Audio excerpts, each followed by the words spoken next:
घमंड ना करना, जिंदगी में तकदीर बदलती रहती है, आईना वही रहता है, तस्वीर बदलती रहती है।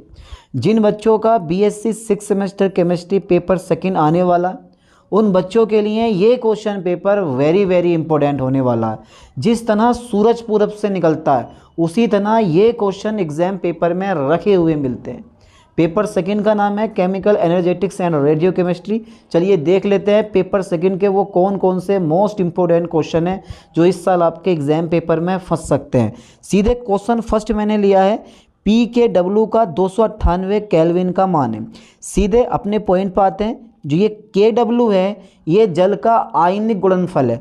अगर आपने पी लगा दिया तो ये जल के आयनिक गुणनफल का ऋणात्मक लघुगणक हो गया, यानी कि माइनस के लोग, ठीक है, के डब्ल्यू। ओके, अब इसका मान कितना होता है 298 केल्विन पर, डी पे आप टी लगा दो 14 होता है। वेरी वेरी इंपॉर्टेंट क्वेश्चन इस साल एग्जाम पेपर में हो सकता है पहला क्वेश्चन यही रखा मिले। चलिए कोई दिक्कत नहीं, अगला क्वेश्चन देख लेते हैं। ये क्वेश्चन भी वेरी वेरी इंपॉर्टेंट है, प्रीवियस ईयर क्वेश्चन पेपर है। जिन बच्चों को इंग्लिश में पढ़ना इंग्लिश में पढ़ लो, जिनको हिंदी में पढ़ना वो हिंदी में पढ़ लो। 75 कुल क्वेश्चन आज के लेक्चर में लिए हैं।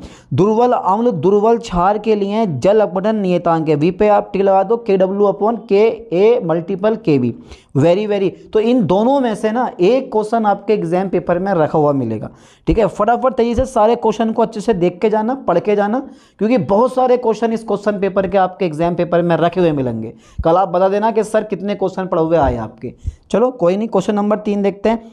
पिरवल वैद्युत अपघट्य के लिए विक्टन की सीमा है, what is the degree of dissociation for strong electrolyte. एक होती है, याद कर लो, ना तो एक से कम होती है ना 0 होती है, 100% यानी कि 1 होती है, क्योंकि ये पूर्ण रूप से आयनों में टूट जाता है। चलिए क्वेश्चन नंबर 4 देखते हैं। जल में 1 गुणा 10 की घात -8 मोलर HCl का pH मान होगा हमेशा, क्योंकि देखो ये HCl जो होता है ना, अगर आपको लग रहा है कि मैं इस क्वेश्चन को कुछ इस तरह से सोल्व करूं 10 की घात -8 तो उसका pH मान 8 हो जाएगा, तो ये तो 4 हो जाएगा, क्योंकि HCl क्या एसिड होता है, इसका जो pH मान आएगा वो 7 से कम होगा। हल नहीं करके बता रहा हूँ, पर हाँ ये है कि 7 से कम 6.9 के आसपास में आएगा। ठीक है, चलिए अगला देखते हैं। क्वेश्चन नंबर 5 है, सबसे व्यापक रूप में उपयोग किए जाने वाला संदर्भ इलेक्ट्रोड है मानक हाइड्रोजन इलेक्ट्रोड, जिसका मानक इलेक्ट्रोड विभव 000 होता है, यानी कि बी पे टिक लगा दो मानक हाइड्रोजन इलेक्ट्रोड। चलो अगला क्वेश्चन देखते हैं। थोड़ा सा क्वेश्चन बड़ा है और न्यूमेरिकल है। भाई न्यूमेरिकल भी आपके एग्जाम पेपर में आने वाले, किसी भी यूनिवर्सिटी से आप पेपर देने वाले हो, कुछ ना कुछ न्यूमेरिकल जरूर फंसेंगे, और अगर न्यूमेरिकल नहीं आए तो समझो पेपर बहुत इजी बना है। ठीक है, तो शीशे की विशिष्ट ऊष्माधारिता 0.13 जूल प्रति जीके है। 15 ग्राम शीशे का तापमान 22 डिग्री सेल्सियस से 37 डिग्री सेल्सियस तक बढ़ाने के लिए कितनी ऊष्मा की आवश्यकता होगी। बिल्कुल राइट ऑप्शन लगा हुआ है 29.25 जूल। चलो कोई नहीं, क्वेश्चन नंबर 7 देख लेते हैं। उदासीनीकरण ऊष्मा 13.7 किलो कैलोरी से कम होती है। अगर पिलवर क्षार है और पिरवल अम्ल है तो 13.7 होती है, और अगर दुर्बल अम्ल है दुर्बल क्षार है तो 13.7 से कम होती है। तो यहाँ पे आप देखो CH3COOH is a weak acid and NH4OH जो है वो वीक बेस है। इन दोनों के संयोग जब भी क्रिया करेंगे लवण और वाटर बनेगा, और भैया तुम्हारे पास जो एनर्जी होगी वो 13.7 किलो जूल से कैसी होगी, कम होगी, किलो कैलोरी से कम उत्पन्न होगी। चलिए क्वेश्चन नंबर 8 देखते हैं। एंट्रोपी इस दौरान घटती है। घोल से ग्लूकोज का क्रिस्टलीकरण जब होता है तो एंट्रोपी क्या होती है, घटती है। एंट्रोपी का भी फंडा आज तक लोगों के समझ में ना आया, क्या बवाल है ये। क्वेश्चन नंबर 9 जरा पढ़ो अच्छे से।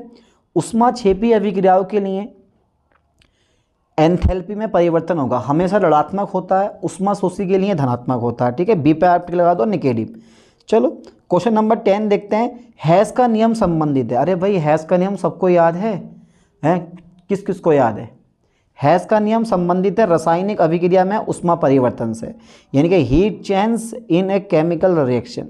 चलो क्वेश्चन नंबर 11 देखो। एक आदर्श गैस के लिए Cp एवं Cv इस प्रकार संबंधित है। वही केमिस्ट्री आपका पीछा छोड़ देगी, लेकिन ये Cp और Cv जो है ना, ये मुझे लग रहा है आपका पीछा नहीं छोड़ने वाले हैं। Cp - Cv = R। ये क्वेश्चन तो वाक़ई में इजी पूछा है। चलिए निम्नलिखित में से किस में तापमान घटता है। एडियाबैटिक जब एक्सप्रेशन होता है ना, यानी कि जब एडियाबैटिक एक्सपेंशन होता है, यानी कि रुद्रोष्म विस्तार होता है, तो तापमान क्या होता है, घटता है।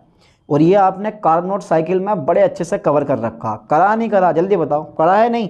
अरे यार, क्वेश्चन नंबर 13 देखते हैं। निम्नलिखित में से कौन सा एक गहन गुण है, इंटेंसिव प्रॉपर्टीज है? Which of the following is an intensive. एक क्वेश्चन इंटेंसिव और एक्सटेंसिव प्रॉपर्टीज से आने वाला, दो क्वेश्चन आएंगे बेटा, दो क्वेश्चन, दो या तीन क्वेश्चन इंटेंसिव और एक्सटेंसिव प्रॉपर्टीज से आने वाला। इसके लिए मैंने आपको यूनिट फर्स्ट पढ़ाई है, यानी कि पेपर 2 की यूनिट फर्स्ट में एक सेकंड लेक्चर भी मैंने डाला है, उसमें सब कुछ बताया कौन कौन सा इंटेंसिव प्रॉपर्टीज है और कौन कौन सी एक्सटेंसिव प्रॉपर्टीज है। सबके सब याद करके लेके जाना। 2 या 3 क्वेश्चन 100% एग्जाम पेपर में फंसे हुए मिलेंगे, बता रहा हूँ ना, मैं बता रहा हूँ, बस आने वाला है, ध्यान देना। डी पे आप टी लगा दो, ये सबके सब सबके सब इंटेंसिव प्रॉपर्टीज होती हैं। अब ये इंटेंसिव प्रॉपर्टीज़ क्या होती हैं, एक्सटेंसिव प्रॉपर्टीज़ क्या होती हैं, किस किस पर डिपेंड करती हैं, ये सब मैंने यूनिट फर्स्ट में लेक्चर में बता रखा। क्वेश्चन नंबर 14 पे जाते हैं। पिरवल अम्ल एवं पिरवल क्षार की उदासीनीकरण उष्मा निम्नलिखित अभिक्रियाओं में किसके डेल्टा एच के बराबर है? Very good, H++ OH- ion equal to जल। चलिए क्वेश्चन नंबर 15 देख लेते हैं। सभी तत्वों की मानक अवस्थाओं में एंथैल्पी होती है, 0 होती है, बिल्कुल सही टिक लगा हुआ। सभी तत्वों की मानक अवस्थाओं में एंथैल्पी होती है 0। चलो बेटा क्वेश्चन नंबर 16 पढ़ो। थोड़ा सा लेंथी क्वेश्चन है पर हल करना बहुत ज़रूरी है, क्योंकि एक क्वेश्चन है आपका आने वाला। CH4 C2H4 एंड C2H6 की दहन उष्मा क्रमशः -890 है, -1411 है, -1560 है। निम्न में कौन न्यूनतम ईंधन कीमत किलोजूल प्रति ग्राम में रखता है? C2H4 is a right option. B पे आप टिक लगा दो। चलिए अगला क्वेश्चन देखते हैं 17वां। जल की वह अवस्था जिसकी एंट्रोपी सबसे कम होती है, क्योंकि बर्फ़ की जो एंट्रोपी होती है ना वो सबसे कम होती है, ठीक है, याद कर लो, ये पेपर में आ सकता है, इंपॉर्टेंट क्वेश्चन है। चलिए अगला क्वेश्चन आप खुद से पढ़ोगे और मुझे बताओगे कि सर इसका राइट ऑप्शन ये है। फ्रीज और उष्मा पंप किस सिद्धांत पर कार्य करते हैं? अब आप भी उष्मा गतिकी के प्रथम नियम पर टिक मत मार दियो, द्वितीय नियम पर कार्य करते हैं। फ्रीज हो गया, AC हो गया और आपका ये उष्मा पंप हो गया, ये सब के सब उष्मा गतिकी के द्वितीय नियम पे कार्य करते हैं, यानी कि बिना बाह्य सोर्स के किसी भी चीज़ से आप कार्य नहीं ले सकते। मतलब बिना बाह्य सोर्स के ठंडी वस्तु से गर्म वस्तु को उष्मा नहीं दी जा सकती, समझ गए? ओके, यहाँ पे बी पे आप टी लगाओ, इज अ राइट ऑप्शन। चलो क्वेश्चन नंबर 19 देखते हैं। निम्नलिखित गणितीय कथनों को पढ़िए, सही उत्तर का चयन कथनों के नीचे दिए गए कूट से कीजिए। अय है, एंट्रोपी एवं संभाव्यता संबंध हेतु एस का मान दे रखा है इतना, जल के बाष्पन में इतना दे रखा है। अब बेझिझक पढ़ लो से करके, डी पे टिक लगा दो, इज द राइट ऑप्शन। चलिए 20 क्वेश्चन देखते हैं। कितना खतरनाक क्वेश्चन देख रहे हो ये वाला है? 20 क्वेश्चन देखो तुम बेटा, 20 क्वेश्चन देखो। अब तुम खुद से देखो, मुझे मत देखो, तुम क्वेश्चन देखो, खुद से देखो। 16 का राइट ऑप्शन मैंने क्या बताया था आपको? ठीक है, C2H4 यही था ना? हाँ ओके, सही है, राइट है।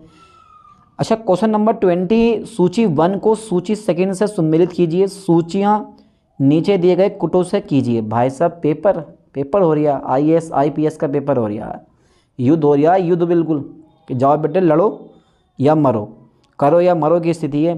तो यहाँ पर जो राइट ऑप्शन है हमारा 20 का, ए पे आप टिक लगाएं, A number is the right option, ठीक है, ए पे टिक लगा दो, A number is the right option. चलिए क्वेश्चन नंबर 21, रुद्रोष्म परिक्रम के लिए उष्मा का ना आदान होता है ना प्रदान होता है। बी पे आप टिक लगा दो, बेझिझक। 22 देखते हैं। मोलर चालकता का मात्रक होता है साइमन सेंटीमीटर स्क्वायर प्रति मोल, बट यहाँ पे मीटर स्क्वायर दे रखा, कोई दिक्कत नहीं है, ए पे टिक लगा दो। 23, ये कोल राउस के नियम से आपको सोल्व करना है क्वेश्चन। HCl की दे रखी है इतनी, CH3COOH की दे रखी है इतनी और इतनी दे रखी है, तो CH3COOH की मोलर चालकता का मान ज्ञात कीजिए। बी पे आप टिक लगा दो, 390.65, यही इसका राइट ऑप्शन आएगा। चलिए 24 देखते हैं। 0 केल्विन पर सेल विभव जो होता है ना, 0 केल्विन पर सेल विभव, हमेशा याद करना, 0 केल्विन पर जो सेल विभव होता है वो मानक सेल विभव के बराबर होता है। 0 केल्विन पर सेल विभव मानक सेल विभव के बराबर होता है। चलिए राइट ऑप्शन। चलिए अगला क्वेश्चन देख लेते हैं। या फिर D बराबर 0 होता है, इन दोनों में से यार E0 केल्विन पर सेल विभव होता है, मानक अवस्था में होता है यार, मानक कंडीशन क्या अप्लाई होती है? हाँ यार 25 डिग्री सेल्सियस टेम्परेचर पे जो होता है ना, 25 डिग्री सेल्सियस टेम्परेचर पर जो होता है वो सेल विभव का मान 0 होता है। हाँ यहाँ पे सही है, 0 केल्विन पर बनना सेल विभव जो होता है वो मानक सेल विभव की भांति व्यवहार करता है। A number is a right option, A सही है इसमें, 0 केल्विन पे सही है। चलिए अगला क्वेश्चन देखते हैं 25। एक बफर विलयन NH4OH एवं NH4Cl के 0 इतना है, तो फिर इसमें इतना है, तो फिर इसमें कितना कितना होगा, पहले क्वेश्चन पढ़ लो, क्वेश्चन पढ़ लो बढ़िया करके पहले, और सी पे टिक लगा दो। 9.161 एज अ राइट ऑप्शन। 26 देखो, 25 डिग्री सेल्सियस पर सोडियम एसीटेट के 0.1 m बिलियन के जल अपघटन की मात्रा होगी। के ए का मान दे रखा, के डब्ल्यू का मान दे रखा है, तो भैया इसका राइट ऑप्शन जो है बी पे आप टिक लगाओ। 7.589 गुणा 10 की घात माइनस के 10 की घात 5, 7.589 गुणा 10 की घात माइनस के 5। चलिए 27 देखते हैं, परमाणु बम में प्रयुक्त होने वाला यूरेनियम का समस्थानिक है 92, uranium 235 is a right option, C पे आप टिक लगा दो। चलिए अगला क्वेश्चन देखते हैं। 28 डेल्टा टी एफ अपॉन के एफ प्रदर्शित करता है बाकायदे में, सी नंबर पर टिक लगाओ। मॉडलता दर्शाता है ये हमेशा। जल अपघटन एक परिक्रम है, हमेशा ऊष्माक्षेपी, बिल्कुल राइट ऑप्शन है 29 का, बी पे आप टिक लगा दो। चलिए अगला क्वेश्चन देखते हैं। 30 नाभिकीय विखंडन अभिक्रिया में देखो 92 यूरेनियम 235 जब 0N1 को एब्जॉर्ब करता है तो 50 50 10 137 और प्लस 20N1 यानी के 2 न्यूट्रॉन उत्पन्न होते हैं, और प्लस एक्स जो है वो क्या होगा, एक्स कौन सा कंपाउंड है, एक्स जो ऊर्जा भी उत्पन्न होती है, तो एक्स कौन सा कंपाउंड है आप जोड़ लो। आप 50 और 92 42 वाला कंपाउंड होगा, यानी कि 50 और 42 92, यानी कि C number is the right option. ठीक है, चलिए अगला क्वेश्चन देखते हैं। 31 देखते हैं, फोटोन की ऊर्जा निर्भर करती है, बात सही है, फोटोन की आवृत्ति पर डिपेंड करती है। 32 देखो, तरंग संख्या हमें 2.5 गुणा 10 की घात माइनस के 5 सेंटीमीटर इनवर्स वाले फोटोन की ऊर्जा है, तो तरंग संख्या हमें दे रखी है, और फोटोन की ऊर्जा का फॉर्मूला E बराबर SC/λ होता है, और 1/λ को आप लिख सकते हो, 1/λ को आप लिख सकते हो न्यू बार, ये तरंग संख्या होगी। एच का मान लगाओ, सी का मान लगाओ, न्यू बार का मान लगाओ, और हल करके जो इसका आंसर आपका आएगा वो डी आएगा 5.0 गुणा 10 की घात माइनस 21। ठीक है, 33 क्वेश्चन देख लेते हैं अब। आपतित प्रकाश के बंद करने के बाद भी घटित होने वाले परिक्रम को क्या कहते हैं? आपतित प्रकाश के बंद करने के बाद भी घटित होने वाले परिक्रम को कहते हैं, हाँ कहते हैं, बहुत बढ़िया कहते हैं, बहुत अच्छा कहते हैं, बी पे टिक लगाओ, स्फुट दीप्ति कहते हैं। ठीक है, चलो 34 देखते हैं, जुगनुओं। अब जुगनुओं के ज़माने चले गए, पहले हुआ करते थे जुगनू, अब तो बहुत कम, ना के बराबर, देखने ही ना मिल, पहले ही मिलते थे, अब देखने ना मिल रहे। जुगनुओं में चमक एक प्रोटीन ल्यूसीफरोन का वायु तथा नमी से दहन के कारण उत्पन्न होती है, ये घटना कहलाती है रासायनिक संदीप्ति, बिल्कुल राइट ऑप्शन है रासायनिक संदीप्ति। चलिए अगला क्वेश्चन देखो जरा 35, प्रकाश रासायनिक अभिक्रिया H2+Br2 चेंज टू 2HBr के लिए क्वांटम लब्धि है, तो क्वांटम लब्धि जो है इसकी 0.01 होती है, जो कि इसमें नहीं दे रखा, डी पे आप टिक लगा दो, नहीं है इसमें, कोई भी ऐसा नहीं है, इसमें 0.1 है, यहाँ पे होना चाहिए था 0.001 बी नंबर पे, तो बी नंबर राइट हो जाता है इसका, पर इनमें से कोई नहीं है अभी। चलिए अगला क्वेश्चन देखते हैं 36, निम्नलिखित में से कौन प्रकाश संश्लेषण अभिक्रिया में प्रकाशग्राही कारक की तरह कार्य करता है? वो है chlorophyll, is a right option. 37 देखो जरा, निम्नलिखित में से कौन विकिरण विहीन संक्रमण नहीं है? प्रतिदीप्ति जो है ना वो विकिरण विहीन संक्रमण नहीं होता। हाँ ये क्वेश्चन बड़ा दमदार है बेटा, ये क्वेश्चन बहुत दमदार है, इस पर ज़रा थोड़ा ध्यान देना। अणु जो कि मूल अवस्था से प्रकाश यानी कि फोटोन की ऊर्जा को अवशोषित करता है और वो S1 में उत्तेजित हो जाता है, उसके बाद T1 में फिर विकिरण संक्रमण फिर वापस लौट आता है, तो उपरोक्त तंत्र का उपयोग किया जाता है। इस तंत्र का उपयोग कहाँ किया जाता है? जल्दी बताओ फटाफट, जैसे स्फुट दीप्ति हेतु। ठीक है, इस तंत्र का उपयोग स्फुट दीप्ति हेतु किया जाता है।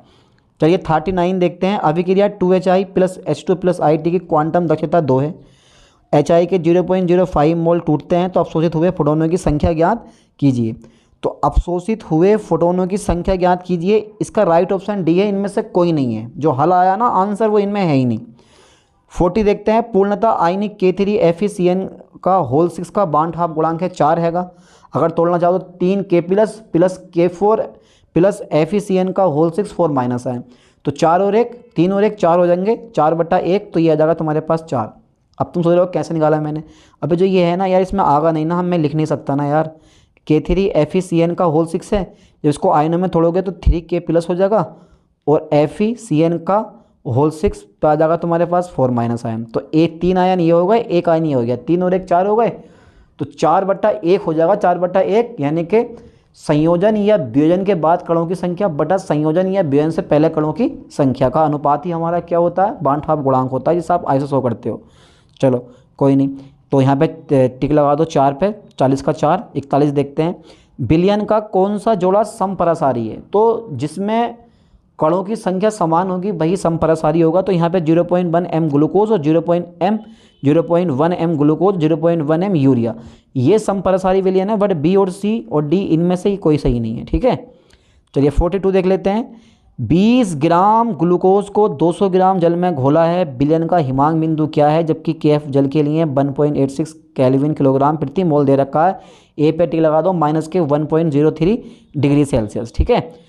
43 देखते हैं। शुद्ध जल की मोलरता कितनी होती है? 55.56 कैपिटल एम, ठीक है। 44 में देख लेते हैं।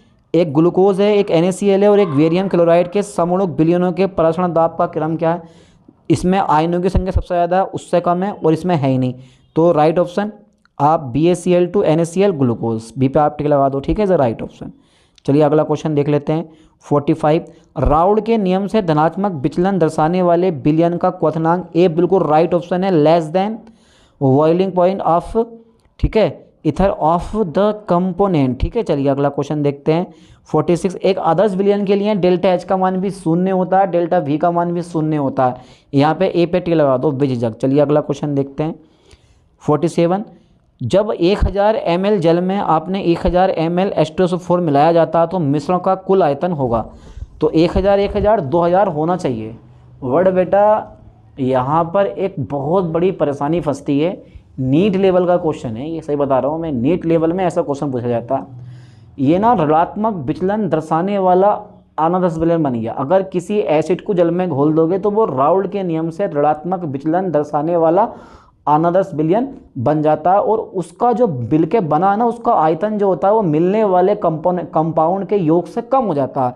यानी कि 2000 ml से कैसे होगा? कम होगा। यहाँ पे ज़्यादा लग गया, बी पे आप टिक लगाओ, 2000 ml से कम, ठीक है। ऋणात्मक विचलन दर्शाने वाले अनादर्श विलयन का जो आयतन होता है वो कम हो जाता है, ठीक है। यहाँ पे B number is a right option. 48 देखो, अणुसंख्यक गुणधर्म निर्भर करता है। अणुसंख्यक गुणधर्म केवल बिलियन में विलय के कणों की संख्या पर डिपेंड करता है, ना तो विलय की प्रकृति पर डिपेंड करता है, ना विलय के रासायनिक गुणों पर डिपेंड करता है, ना भौतिक गुणों पर। बस कण जिसमें ज़्यादा होंगे अणुसंख्यक गुणधर्म ज़्यादा होगा, कण कितने कम होंगे अणुसंख्यक गुणधर्म उतना कम होगा। इस सब आपको पता होना चाहिए, कंसेप्ट क्लियर है।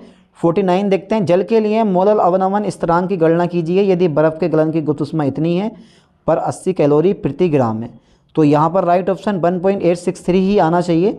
49 का राइट ऑप्शन यही होना चाहिए, इसके अलावा कुछ नहीं होना चाहिए और भी, ठीक है, क्योंकि होते ही इतना जल का। 50 देखते हैं। एक शराब की एक बोतल कितनी पुरानी है?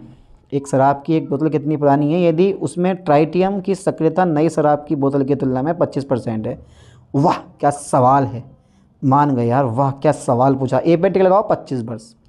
चलो अगला क्वेश्चन देख लेते हैं। 51 ये डायरेक्टली देखो, 1 ड्यूटीरियम, ये तुम्हारे पास ड्यूटीरियम है प्लस ट्राइटियम मिलके हीलियम परमाणु हीलियम बनाते हैं, ठीक है। प्लस 0n1 न्यूट्रॉन उत्पन्न होता है, 1 न्यूट्रॉन उत्पन्न होता है और एनर्जी उत्पन्न होती है। ये नाभिकीय संलयन का एग्जाम्पल है, ठीक है। बहुत सिंपल सा क्वेश्चन है रेडियो केमिस्ट्री का। एक रेडियोधर्मी पदार्थ 90x232 नाभिकीय 6 के पश्चात एक स्थिर तत्व 82 Y208 देता है। इस प्रक्रिया में उत्सर्जित अल्फा व बीटा कणों की संख्या क्रमशः कितनी है? 6 और 4 निकालनी आती है आपसे ये क्वेश्चन। इसमें का एक क्वेश्चन हर साल एग्जाम पेपर में आता है। 53 देखते हैं। कार्बन 14 का अर्धआयु 5.6 × 10³ वर्ष है। इसके विघटन स्थिरांक की गणना कीजिए 0.693 अपॉन लैम्डा, टी हाफ वाला फॉर्मूला लगा दो, उससे इसका आंसर आ जाएगा। और आता कितना है निकल के? वो आता है तुम्हारे पास, बी पे टिक लगाओ, 1.2379 × 10⁻⁻5 वर्ष इनवर्स, ठीक है। चलिए थायराइड का निदान निम्न में से किस रेडियोधर्मी समस्थानिकों के प्रयोग में किया जाता है? Iodine 131 is the right option, ठीक है। सोचो मत इतना। अच्छा 55 देखो, गीगर मुलर नली है, गीगर मुलर नली है। A Geiger Muller tube is A, वो होती है तुम्हारे पास गैस आयोनाइजेशन चैम्बर, ठीक है। चलिए 56 देखते हैं। 8211 द्वारा इलेक्ट्रॉन कैप्चर की प्रक्रिया के परिणाम स्वरूप निम्नलिखित में से कौन सा आइसोटोप बनता है? सी पे आप टी लगाओ, पोलोनियम 211, ठीक है। चलो 57 देखो, आइसोटोप क्रोमियम 53 निम्नलिखित में से किसके बीटा 6 द्वारा उत्पन्न होता है? वो हमेशा बेनेडियम 53 के बीटा 6 द्वारा उत्पन्न होता है। चलो 58 देखते हैं। रेडियो कार्बन डेटिंग का उपयोग निम्नलिखित में से किसके लिए किया जाता है? वस्तु की आयु का पता लगाने के लिए किया जाता है। कुछ क्वेश्चन तो बाकायदे में सिंपल है। चलिए 59 देखते हैं। सिंटीग्राफी का उपयोग निम्नलिखित में से किस विकिरण को उत्सर्जित करने वाले रेडियो आइसोटोप का पता लगाने के लिए किया जाता है? गामा किरणों का पता लगाने के लिए किया जाता है। क्वेश्चन नंबर 60 देखो। सूची फर्स्ट को सूची सेकंड के सुमेल कीजिए और सूचियों के नीचे दिए कूट से सही उत्तर का चयन कीजिए। ठीक है, चलिए क्वेश्चन नंबर है हमारा स्वर्ण संख्या, रक्षक कोलाइड, हार्डी सुलझे नियम, सोल का स्कंदन, अंतःशोषण, प्रत्याक्ष जेल, अपोहन, सोल का शोधन। अब यहाँ पे C number is the right option होना चाहिए, वाकायदे में सी ही राइट है। ठीक है, आप मिला के देख लो। चलो अगला क्वेश्चन देखते हैं 61। निम्नलिखित कथनों में से कौन सा सही नहीं है? दाब बढ़ाने से अधिशोषण हमेशा बढ़ता है, बिल्कुल सही है, सी नंबर सही है। डी वाला जो है ना ये गलत है, ये डी पे आप टिक लगा दो, D number is the right option, यही गलत है बस। ठीक है, बाकी सब सही है। 62 देखते हैं। क्वेश्चन पहले पूछा क्या था उसने? निम्नलिखित कथनों में से कौन सा सही नहीं है? हाँ, डी नंबर सही नहीं है। 62 देखो, निम्नलिखित में से कौन सा कथन भौतिक अधिशोषण की सीमा के संबंध में सत्य है? तो भौतिक अधिशोषण जो होता है ना, तापमान बढ़ने के साथ घटता है, बढ़ता है, सतह क्षेत्रफल बढ़ने के साथ घटता है। हाँ, 62 का राइट ऑप्शन कौन सा है यार? तापमान बढ़ने से घटता है। दो चीज़ें हैं, ये और ये चीज़ बड़ा मामला गड़बड़ है, ये वाला चीज़, ये मामला बड़ा गड़बड़ है। ये दोनों चीज़ें बड़ा दिमाग ख़राब कर देंगी। यहाँ पे डी पे टी लगाओ, तापमान बढ़ने के साथ जो है ना घटता है हमेशा। ठीक है, भौतिक अधिशोषण तापमान बढ़ने के साथ घटता है। 63 देखते हैं। द्रव स्नेही कुलाइड की सुरक्षात्मक शक्ति को निर्धारित करने के लिए इस्तेमाल किए जाने वाला शब्द है स्वर्ण संख्या।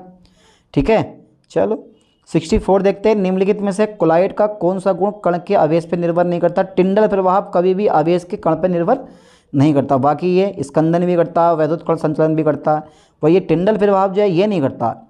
65 देखो। द्रव में बने विलयन को हम इमल्शन यानी कि पायस कहते हैं। दूध क्या है? दूध भी पायस होता है। 66 देखते हैं। द्रव स्नेही कुलाइड विलयन द्रव विरोधी कुलाइड विलयन से अधिक स्थायी होता है, क्योंकि द्रव स्नेही कुलाइड विलयन के कण हैं वो सोलवेटेड होते हैं। ठीक है, यानी कि विलायकित इज द राइट ऑप्शन। 67 देखते हैं। निम्नलिखित में से कौन सा बल भौतिक अधिशोषण में शामिल है? वंडरवाल फोर्स जो है ना वो भौतिक अधिशोषण में शामिल होता है। चलिए 61 AS2। अब देखो इसमें ऐसे लिखना था इसको AS2। चलो AS2 आर्सेनिक सल्फाइड सोल के स्कंदन के लिए निम्नलिखित में से कौन सा सबसे अधिक प्रबल विद्युत अपवर्त्य है? कौन सा सर्वाधिक प्रभावी विद्युत अपवर्त्य है? MgCl2। कौन सा है? MgCl2, क्योंकि Mg पे 2+ होता है। बाकी इधर हमारा कितना है? ये Na पे प्लस होता है, K पे भी प्लस होता है, पर Mg पे 2+ होते हैं। तो MgCl2 क्या? ये सबसे अधिक प्रभावी विद्युत अपवर्त्य है। चलिए क्वेश्चन नंबर 69 देखते हैं। 25 डिग्री सेल्सियस पर 10⁻³ नॉर्मल H2SO4 का pH मान है, बी नंबर पर सही है, 2.7 लगा दो। समीकरण pH = pKa + log Salt upon acid कहलाती है हेंडरसन।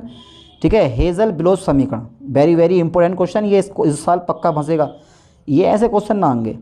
अनंत अनुता पर सिल्वर नाइट्रेट की 225 डिग्री सेल्सियस पर तुल्यांक चालकता 133 ओम इनवर्स सेंटीमीटर स्क्वायर तुल्यांक की इनवर्स है। तनु विलयन में Ag+ आयनों का अभिगमनांक 0.46 है।